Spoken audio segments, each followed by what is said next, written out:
E aí, pessoal, tudo bem? Muito boa tarde para Amanda, para Cindy, Ana Priscila. Como é que o áudio? Tem mais gente aqui, né? Tem a Jordana, tem o Vitor Hugo, tem o Igor Alves. Cara, para vocês todos, muito boa tarde. Estamos começando a nossa última aula. Daqui a pouco tem festa. Mandei trazer salgado.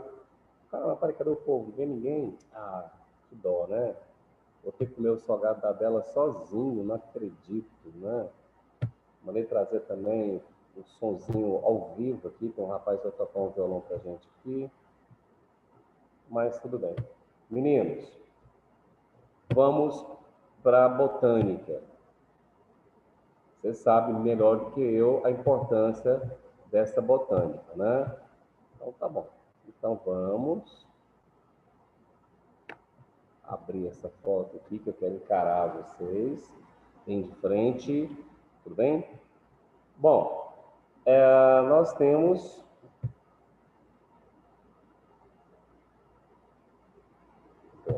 vê lá. Botânica, o assunto de hoje é a transpiração e o transporte de substâncias. Apostila 8, páginas 52 a 55, tá bom? Professor Mário Gregório, e nós temos aqui o assunto da nossa aula, da nossa matéria até então, é a botânica, e a gente estudou o quê? Nós estudamos os órgãos reprodutores, depois estudamos os órgãos vegetativos ou estruturais, estudamos a raiz, suas funções, o caule e suas funções, as folhas e suas funções, e agora a gente também estudamos os tecidos vegetais, e agora a gente vai falar um pouquinho da fisiologia desse vegetal, tá bom? Rios voadores. Esse assunto está lá na sua apostila, na página 55. O que seriam os rios voadores? Tem um conceito aqui bem simples para a gente começar a nossa conversa.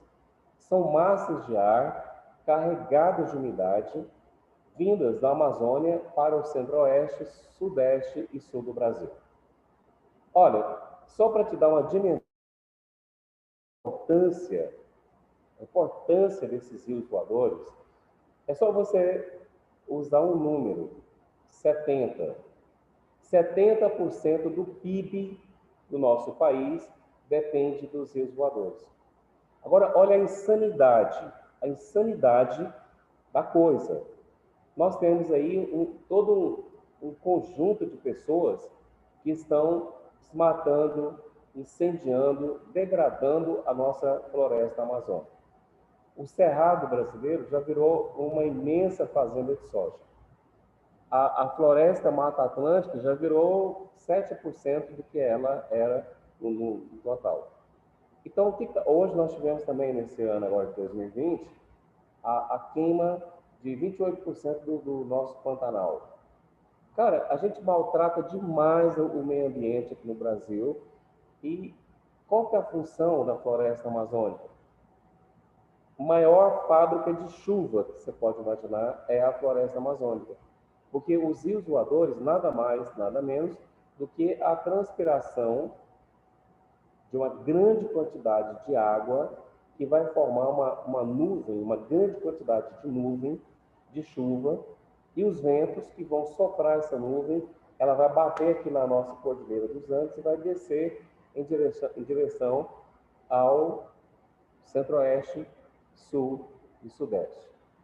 Toda a chuva que nós temos, com exceção do sudeste, porque o sudeste tem muita chuva que é influenciada pelas frentes frias que vêm do mar também. O mar tem uma influência ali no sudeste, mas o centro-oeste, com certeza, e o interior aí da região norte, da região nordeste, depende dessas massas de ar, que são os rios voadores. Na sua apostila, 70% do PIB, velho. Se não tiver esses rios voadores, essa massa de ar, a quantidade de água que tem no vapor que é evaporado pela floresta amazônica, mais as frentes de evaporação que vem do mar, tem mais água voando nas nossas cabeças do que as águas que tem na bacia amazônica. Você já imaginou? Rio Negro, Rio Solimões, aquela quantidade de água todinha ali, é mais ou menos a metade da água que está vindo em nossas cabeças. Então, é um negócio muito grande que envolve a soja, envolve o feijão, envolve arroz, envolve a pecuária, porque o boi, para crescer, ele tem que comer capim. Esse capim é o pasto tem... Velho, resumindo, se não tiver chuva, a gente vai ter problema até para beber água. E essa chuva, ela é produzida lá nessa região. Essa chuva, ela é produzida porque tem esses rios voadores. E a gente maltrata demais essa floresta, a gente maltrata demais esse sistema gratuito. Tem uma foto aí no sua apostila, eu tirei lá no site, que mostra o caminho desses rios voadores. Está vendo aqui? A gente tem a umidade do ar, do mar, que vem para a floresta. A gente tem também a transpiração da floresta. Isso tudo forma essas nuvens de chuva e os ventos alísios, eles vão trazer, durante uma época do ano, essa umidade para o sul da América do Sul. Não estou falando só do Brasil, estou falando de toda a América do Sul. E vai levar isso lá para a região do hemisfério norte, durante uma outra época do ano. Então, a importância, a dimensão, era para a gente, sabe, cultuar a floresta amazônica. É uma biodiversidade, é uma fábrica de chuva, ela estabiliza o clima do planeta. Não tenha dúvida, se a gente continuar maltratando a floresta amazônica, a gente vai sofrer muito no futuro bem próximo. Aliás, já está sofrendo, nós estamos percebendo aí desequilíbrio nas nossas estações chuvosas. A gente está sofrendo com o desequilíbrio do clima. Seca em São Paulo, quem imaginava isso? Até meados dos anos 1990, a gente tinha certeza que no Brasil tinha seca no Nordeste. Agora a gente tem seca no Nordeste, a gente tem seca no Sudeste, a gente tem racionamento de água no Sul do Brasil. Cara, é incrível como que ao invés de resolver a seca no Nordeste, a gente exportou essa seca para outras áreas do nosso país. É um problema muito sério, e esse problema extremamente sério a gente tem no nosso país. Então a gente desmata, ontem no Fantástico, alguém deve ter visto aí, uma matéria sobre a exportação de madeira ilegal. Velho, a balsa que eles conseguiram pegar, e mais a madeira que estava estocada para ir, chega a quase 20 mil toras. 20 mil toras de madeira, de ipê, de peroba, de cedro, madeira nobre que a gente está deixando embora do Brasil. Essa madeira, ela daria muito mais lucro em pé. E estou falando de lucro de dinheiro, porque a hora que a gente não tiver floresta amazônica, a gente não vai ter chuva regular, aí você vai ver a quantidade de grãos a menos que a gente vai produzir. Então, eu não entendo como que esses governantes não têm essa ideia lúcida, simples na cabeça. Tá? Quanto mais floresta você tem, melhora o clima, mais chuva você tem, aquela chuva produtiva, porque uma coisa é cair metade da chuva que é esperada por mês inteiro em um dia. A gente viu no interior de São Paulo acontecer isso. E por que acontece isso? Porque a gente tinha massas de ar quente vindo do Amazonas e tinha massa de ar frio vindo do sul, da América do Sul. Essas duas massas se encontram e a gente tem aquela chuva que demora dias para ir embora. Agora, a gente não tem uma quantidade muito grande que vem da Amazônia, a gente tem a precipitação que vem Do mar. Opa, desculpa, desculpa. Ainda bem que vocês estão de máscara aí.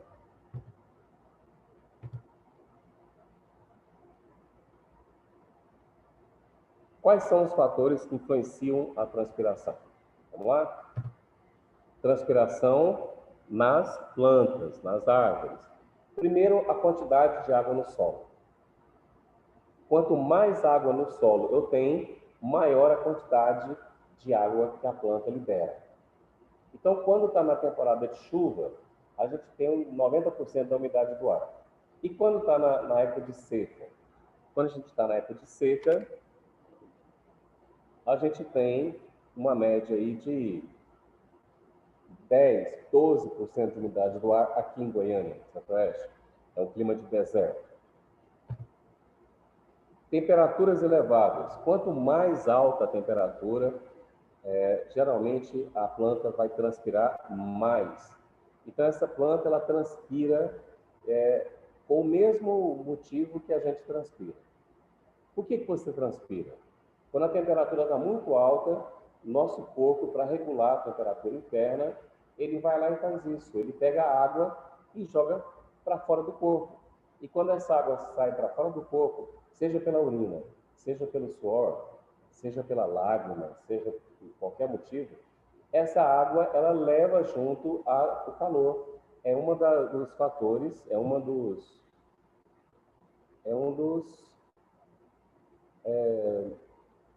uma das propriedades da água.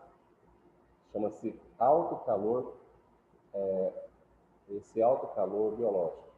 Então, o que acontece? Temperatura elevada, mais água. Outro fator, os ventos. Quanto mais vento, mais fácil é para a planta ela evaporar, para ela transpirar, para ela levar. O outro é a umidade da atmosfera.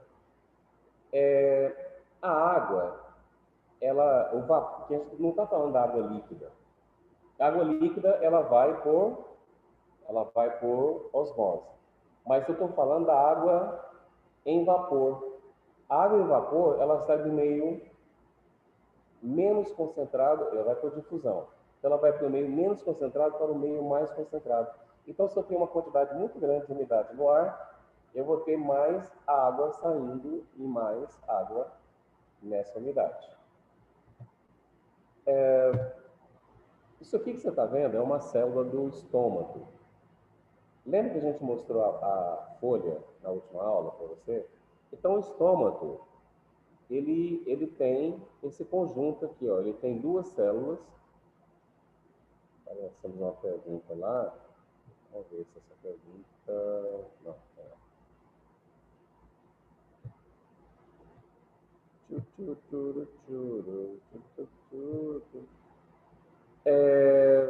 vamos lá, de novo, né? Esse é o estômago, e esse estômago, ele tem duas células guarda, que estão aqui, e vai ter vários mecanismos que vão fechar essas duas células guarda aí, que você está vendo, e vão abrir. A quantidade de água lá dentro, né, a quantidade de amido, a temperatura do ambiente, são vários fatores que vão abrir esse estômago ou vão fechar esse estômago. Então, olha só, a gente vai ter aqui as células guarda, a gente vai ter a saída desse estômago de água e de gás oxigênio. E a gente vai ter a entrada de dióxido de carbono, que é o gás carbônico. Como é que é? O gás carbônico, ele entra durante o dia e ele sai durante a noite. E durante a noite, você sabe que essa planta, ela não faz fotossíntese e ela vai respirar ar do ambiente igual você, igual a mim. Então, o estômago, ele é a estrutura que está presente na folha, na face de baixo das folhas principalmente. Pode ter em cima? Pode. Mas a quantidade que tem embaixo é muito maior. Então, essa quantidade de estômago, ela vai regular a quantidade de transpiração que essa planta faz. Tem uma outra estrutura nas folhas que vai servir para a liberação de água líquida. Então, se uma planta tiver uma quantidade muito grande de água sendo fornecida para ela, geralmente à noite enquanto ela não estiver fazendo fotossíntese, ela pode liberar essa quantidade muito grande de água. Isso é chamado de gutação. E a gutação, ela acontece através dos hidatódios. Alguns autores acreditam que os hidatódios sejam estômagos que pararam de funcionar, porque o estômago ele fecha e abre. Ele fecha e abre por vários motivos. A gente vai estudar isso em outro momento. Então, olha só. Mas, além da transpiração, a gente tem um outro conceito que costuma cair muito no Enem, que é o conceito de evapotranspiração. O que é isso? É a mistura dos termos evaporação e transpiração. Vamos lá, recapitulando. Evaporação é a água saindo do solo, saindo de lagoas, lagos, rios, do mar, água saindo da superfície, na forma de vapor da água e condensando, formando nuvens de chuva. E transpiração é a água saindo dos seres vivos, tanto de animais quanto de plantas. Agora, olha só esse conceito. Quando o solo está completamente coberto de vegetação, seja uma plantação de trigo, de arroz, de feijão, seja capim forrando o solo, e aí a quantidade de água que vai sair desse solo, a gente vai somar a transpiração dos vegetais com a evaporação da água que está no solo ou está em reservatórios. Então, essa soma, a gente tem a evapotranspiração. Então, quando o solo está coberto por vegetação, a soma da transpiração vegetal e da evaporação recebe o nome de evapotranspiração. Você vai ouvir falar muito dessa evapotranspiração, tá bom? Nós temos agora a hora mais esperada, né, velho? Se a gente tivesse sala de aula, imagina, a gente ia jogar pis para todo mundo, para ver quem é que está dando conta de fazer isso aqui. Então, meninos e meninas, vamos para a correção dessa tarefa. Essa tarefa está na página, se eu não me engano, eu estou sem a apostila aqui agora, mas está na página 59 ou 60, por aí. Vai lá, abra a sua apostila e vamos fazer juntos isso aqui. Deixa eu só colocar a minha imagem aqui um pouquinho mais para baixo e a gente vai fazer juntos isso aqui. Então vamos lá, relacione cada conceito da sua respectiva definição. Olha, toda vez que esse material, que a gente termina um conteúdo, a gente faz essa tarefa em sala de aula com os alunos. Mesmo durante a pandemia, nas aulas remotas, eu estou seguindo esse cronograma, estou fazendo essa atividade no final de cada capítulo aí com vocês, tá? Então, vamos lá. Conceito de transpiração, isso foi visto na aula de hoje. Qual letra? Vamos lá? 20 segundos aí. Deixa eu colocar meu cronômetro aqui. Vamos lá. Pensa, coloca a letrinha, já temos alguém que foi lá e achou a letrinha. Cara, eu tenho certeza, esse segundo ano vai ser o melhor terceiro ano que nós teremos nessa escola. Olha lá, letra E, a Amanda, como sempre as mulheres estão na dianteira desse conteúdo. Vamos lá, vamos lá. Bom, a Amanda falou que a letra E, então vamos para a conferência aqui. Ela falou que a letra E é transpiração, perda de água na forma de vapor pela cutícula da epiderme. Pode ser pela cutícula ou pode ser pela parte inferior. E, na verdade, não é... Bom, pode ser, porque a evaporação, a transpiração vai acontecer de dois jeitos. Porque a outra transpiração pelos estômatos foi relacionada ali. Ela colocou transpiração estomática, transpiração cuticular. Amanda, eu acho que não é a letra E. Por quê? Porque aqui nós temos a transpiração cuticular nesse terceiro quadrinho. E como ela falou só transpiração, vamos ver se tem uma outra letra que determina que seja só transpiração. Ó, transpiração Estado característico de uma célula apresenta grande quantidade de água. Deixa eu ver, tem mais alguém lá que jogou lá outra letra. Ah, entendi. Isso, legal. Entendi. Entendi, deve ser entendi, né, de quem é econômico, né? Tá. Então é o seguinte. Vamos ver outra letra aqui que vai aparecer aqui. Cadê? Parei. Cara, que loucura isso tem aqui. Loucura. Sumiu, minha tela ficou pretinha aqui. Vai ter que eu vou achar essa tela aqui de novo.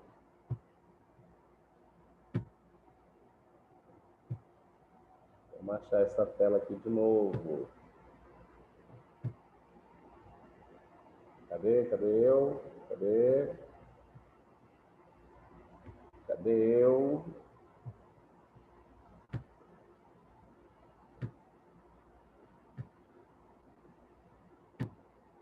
Aqui, agora eu tô aqui. Vamos lá, fecha aí, danado. Olha, a letra seria F, mas essa letra F não aparece aqui, caramba. Desculpa aí, deve ter cortado aqui na hora que eu fui editar. Mas vamos lá, em frente fica fácil, porque a letra C fala que é a perda de água em forma de vapor pelos estômatos, o nome já denuncia. E a letra E, realmente a letra F não aparece nas opções aí. Desculpa, tá? A letra E é transpiração. Agora, ósteo. Ósteo é aquela abertura no meio do estômago, tá? Fenda estomática, tá aqui, ó, na letra B. A célula guarda, a gente viu agora no estômago, é aquela estrutura em volta no interior do estômago, tá? Célula estomática, tá lá, letra D, célula estomática. E turgescência. Turgescência é quando a água está enchendo uma célula. Então, estado característico de uma célula que se encontra com grande quantidade de água em seu interior, letra A de avestruz. Desculpa pela letra F, que não tinha aqui, mas eu acho que vocês entenderam o espírito da pergunta, né? Bom, como é a última aula, eu não vou passar tarefa nenhuma para você fazer, só que esse conteúdo, ele continua lá no terceiro ano, velho. Então, se eu fosse você, eu aproveitava esse restante da apostila, faz essa tarefinha toda aí, fica feliz, né? Você não faz ideia do quanto esse conteúdo vai fazer falta para você. Transporte da seiva bruta. Deixa eu diminuir isso aqui para ficar normal de novo. Então, nós temos aqui o transporte da seiva bruta. Bom, esse transporte, ele compreende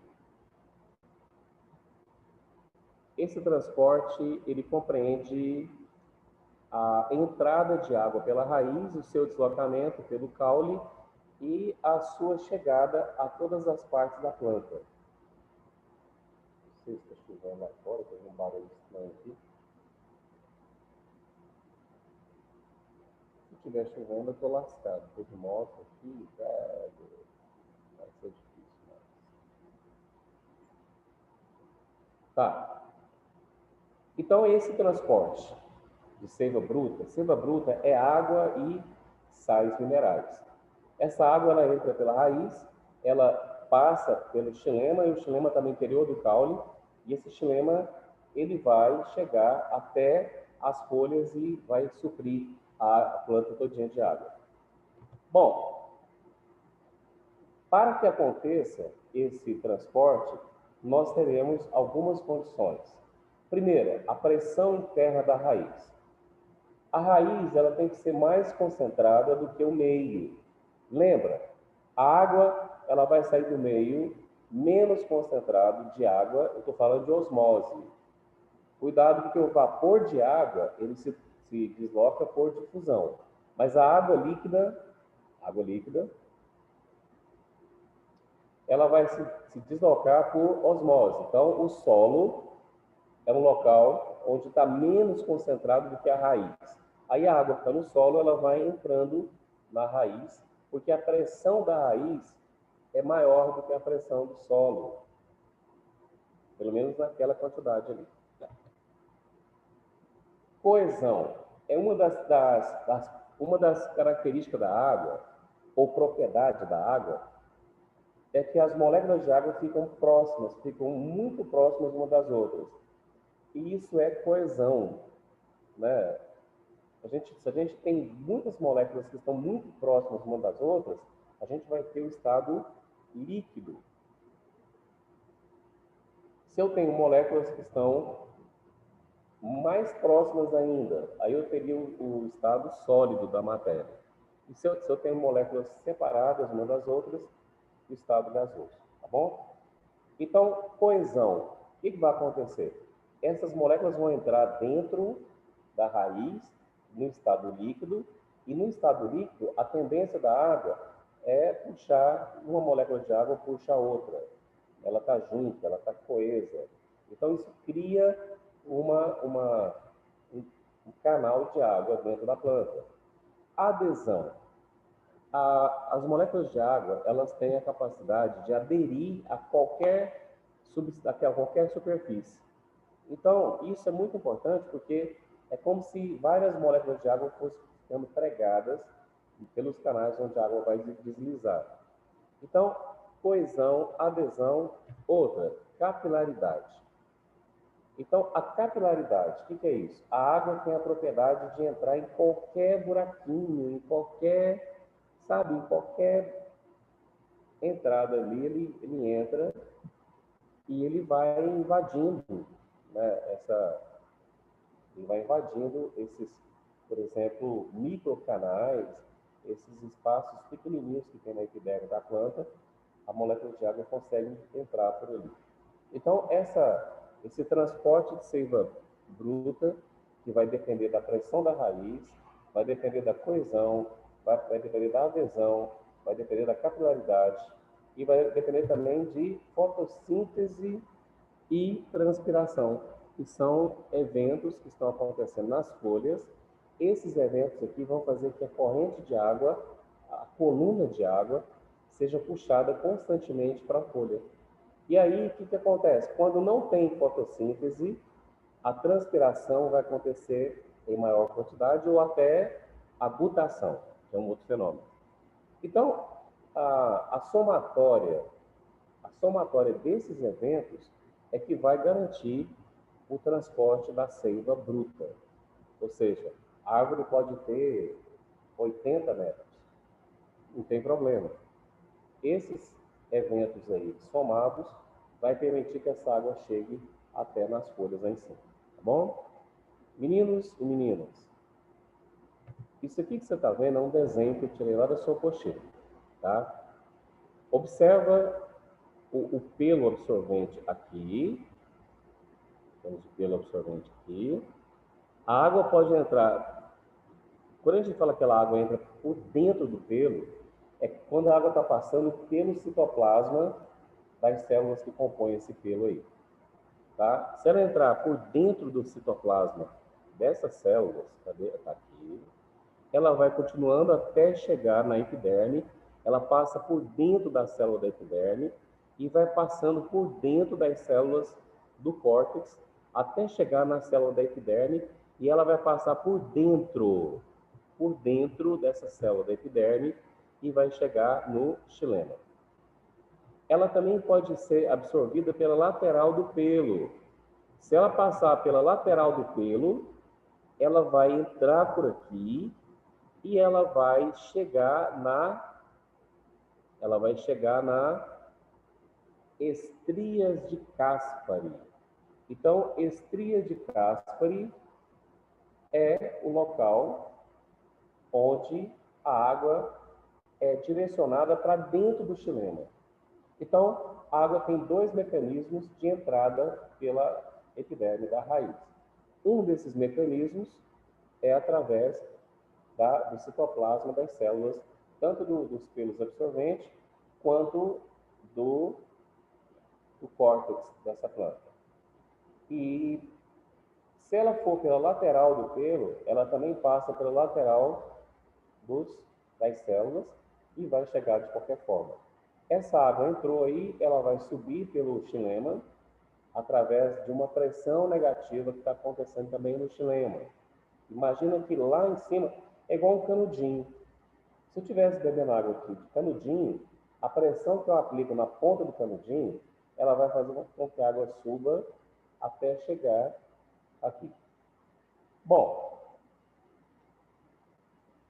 hoje é muito fácil a gente saber essas coisas. Basta pegar um livro e dar uma estudadinha. Mas e antes do livro estar pronto? E o cara que teve que pesquisar para saber essas coisas? Bom, pessoal, apesar de não estar no final da minha aula aqui, foi um prazer enorme. Falou, Neidivan. Então, um abraço para vocês. Lembrem que estaremos aqui no próximo ano, de preferência, se fosse presencial, né? Com todo mundo sem Covid, todo mundo vacinadinho, tá bom? Um abraço para todos. Você